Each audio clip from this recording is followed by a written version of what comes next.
안녕하세요. 이종원의 가치바요의 이종원입니다. 오늘은 저번 미키 17의 감상 후기에 이어 스포일러를 포함한 미키 17의 심층 분석 리뷰를 진행하려 합니다. 영상 시청에 앞서 영화를 아직 보시지 않은 분과 스포일러를 원하지 않는 분들은 영화를 감상하시고 영상을 시청해 주시면 좋을 것 같습니다. 그럼 바로 영상 시작하겠습니다.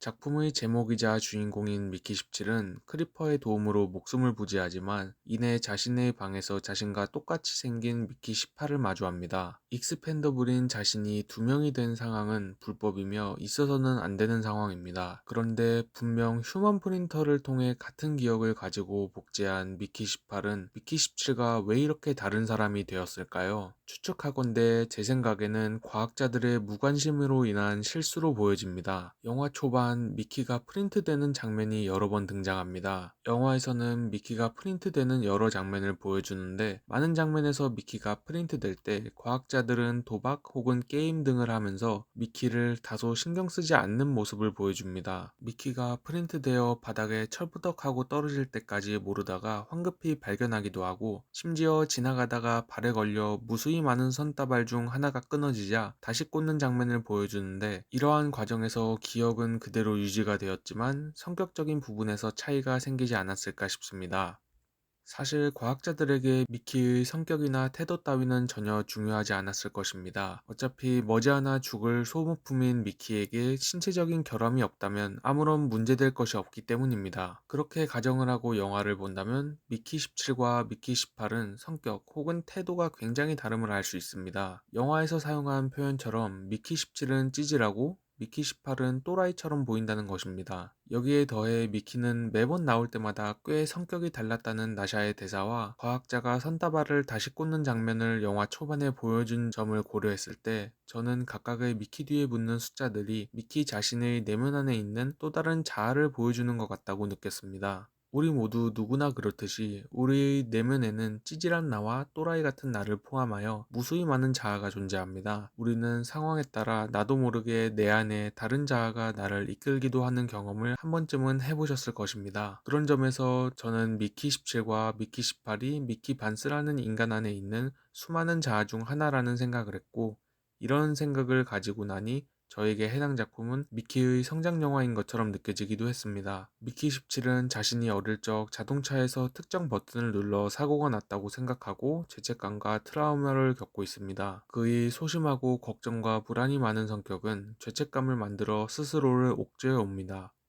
해당 사건이 실제로 미키의 잘못인지는 알 수 없고 중요하다고 생각하지는 않습니다. 하지만 이 영화를 미키의 성장 영화라고 본다면 미키가 성장하고 앞으로 나아가기 위해서는 미키 18의 생각이 옳을 것입니다. 또 영화의 후반부 미키가 일파가 나오는 꿈을 꾸면서 미키 18이라면 어떻게 했을까라고 스스로에게 질문을 던지는 장면이 나옵니다. 미키 18은 마샬을 제거하면서 동시에 이 세상에서 사라졌지만 결국 미키 18도 미키이기에 미키 17은 일파에게 꺼져라고 대답하며 꿈에서 깨어나 휴먼 프린트를 폭파하는 버튼을 누릅니다. 마치 자신을 소모품으로 사용한 마샬을 제거하기 위해 미키 18이 버튼을 눌렀듯이 미키 17도 휴먼 프린트를 폭파하는 버튼을 눌러 자신을 소모품으로 만든 것들을 제거해 나갑니다. 그에 따라 미키 17은 17번 그리고 한 번의 프린트를 거쳐 비로소 미키 반스로 거듭납니다.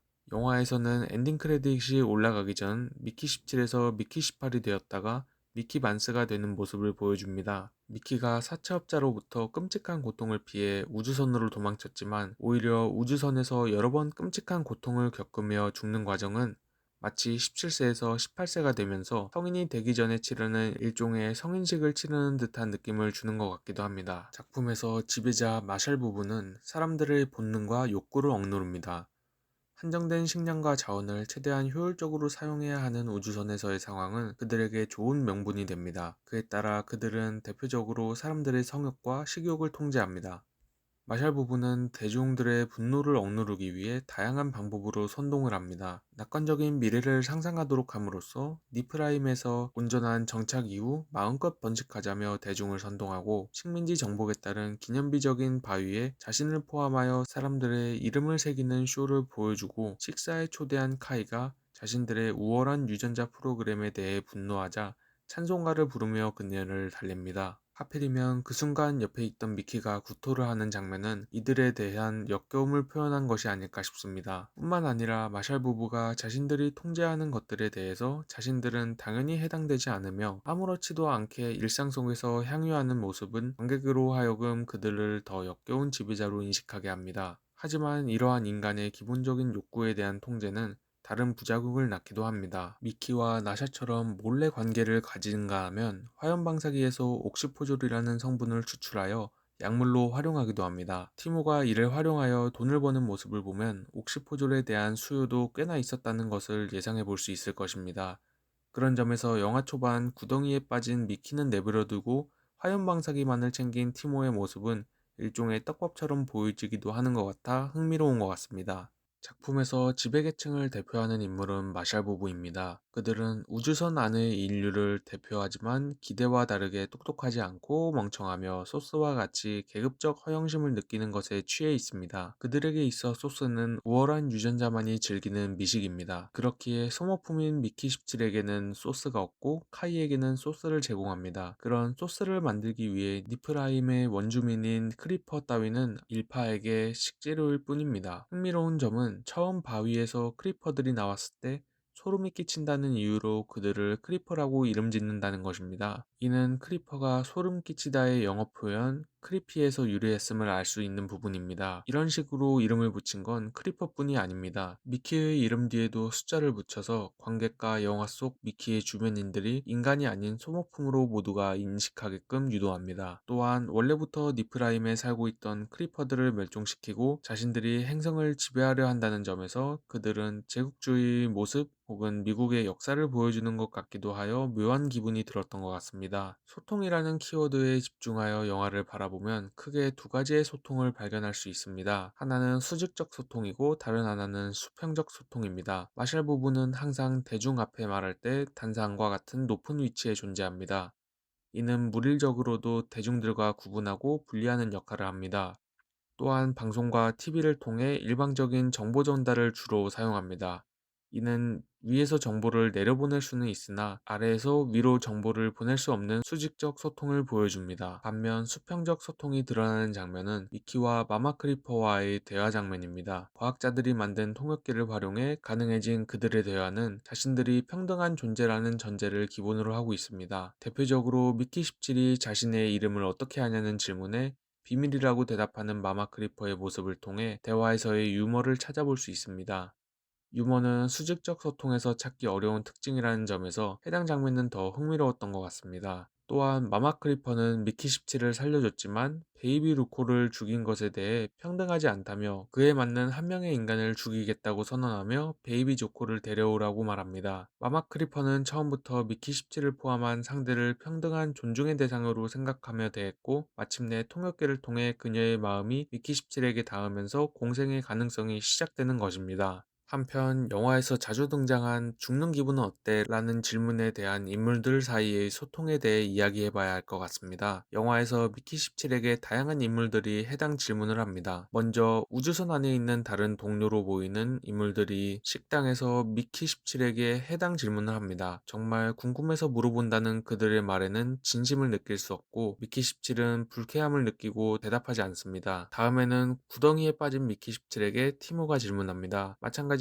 미키는 별다른 대답을 하지 않습니다. 동료와 티모는 단순히 자신의 호기심을 채우기 위해 미키에게 아무렇지도 않게 질문합니다. 아무리 죽어도 죽는 고통만큼은 적응되지 않는 미키에게 이들은 굉장히 무례합니다. 반면 자신의 방으로 미키를 데려와 귀한 차를 대접하고 진심으로 물어보는 카이에게 미키는 성심성의껏 대답해줍니다. 비록 찰나의 고통스러운 느낌만을 이야기하는 것이 전부겠지만 이전까지 무례한 사람들과는 다르게 그녀는 미키를 존중했고 진심으로 대했습니다. 여기서 주목해볼 만한 지점은 나샤라고 생각합니다. 나샤는 미키와 가장 가까운 연인 관계로 한 번쯤은 미키에게 죽음에 대해 물어볼 수도 있었을 것입니다. 하지만 나샤는 미키의 고통을 옆에서 항상 지켜봤기에 누구보다 잘 알고 무엇보다 해당 질문을 하는 것 자체가 미키에게 상당히 무례하다고 생각했을 것입니다. 그런 점에서 묻지 않아야 할 것을 묻지 않는 것도 굉장히 중요한 소통의 일부라는 생각이 들기도 했습니다. 또한 크리퍼들 사이의 외부에 있는 미키 17과 내부에 있는 나샤가 자신들만이 아는 체위 자세인 C3를 통해 소통하고 이것이 굉장히 중요한 문제를 해결했다는 점 역시 굉장히 흥미로웠습니다. 영화를 보면 나샤의 미키에 대한 사랑이 굉장히 크다는 것을 모두가 느낄 수 있을 것입니다. 그녀는 미키가 생체 실험을 당하는 와중에도 직접 방호복까지 입고 언제나 항상 그의 옆에 있어주는 인물입니다. 그녀가 미키를 사랑하는 이유는 그에게서 동질감을 느꼈을 수도 있을 것이고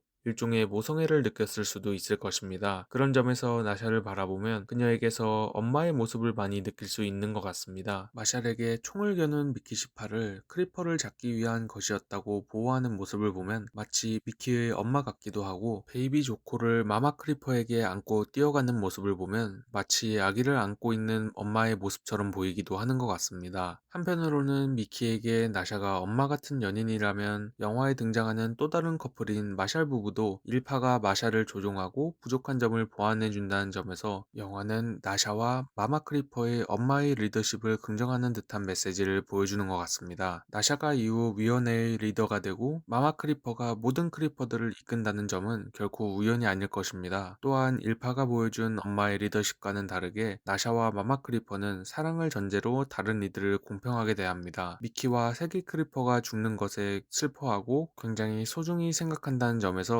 그 둘은 꽤나 겹쳐 보이기까지 합니다. 이렇게 리뷰를 마무리하면서 이전 미키 17의 후기 영상에서 너무 기대를 한 것 같아 아쉬웠다는 저의 감상을 남겼었는데, 영화를 보고 나서 미키 17의 세계에 며칠간 푹 빠지면서 숨은 의미와 많은 이야깃거리를 생각하느라 시간 가는 줄을 몰랐던 것 같습니다. 영화를 본 이후 생각하고 이야기할 것이 많은 영화라는 점에서 미키 17이 좋은 영화라고 생각합니다. 저는 미키가 18명의 미키를 거쳐 미키 반스가 되는 여정이라는 한 줄 평과 함께 다음에도 좋은 영화와 리뷰를 가지고 찾아뵙겠습니다. 감사합니다.